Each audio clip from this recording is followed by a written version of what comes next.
কোন প্রাণী লেজ দিয়ে ভাত খায়? ভাত তো মানুষই খায়, মানুষের তো লেজ নাই। আমি আপনাকে বলেছি লেজ দিয়ে ভাত খায়, এটা যেভাবেই হোক প্রমাণ করে দেন তাইলেই হবে। এক পাশে চৌধুরী সাহেবের বাড়ি, অন্য পাশে খান সাহেবের বাড়ি। বাড়ির মাঝখানে একটা দেয়াল রয়েছে এবং দেয়ালের উপর একটা মোরগ এমনভাবে ডিম পারলো, ডিমটা এই দিকেও পড়লো না ওই দিকেও পড়লো না, মানে কোনো বাড়ির দিকেই পড়লো না, দেয়ালের মাঝখানে আটকে আছে। এই ডিমটার মালিককে? এখন মুরগির ডালে না পালে মোরগ তো ডিম পারতে পারে না। তাহলে মুরগি মালিক।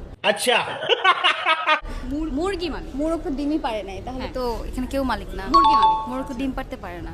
মোরগ ডিম পারে না, এইটা হচ্ছে রাইট অ্যান্সার। কখন 37 থেকে 36 বড় হয়? 37 থেকে 36 কখন হয়? উল্টা স্বাভাবিক দিক থেকে গুনলে? না না না, স্বাভাবিকভাবে তো হচ্ছে যে 36 তারপর 37 আসে, হ্যাঁ। কিন্তু এখানে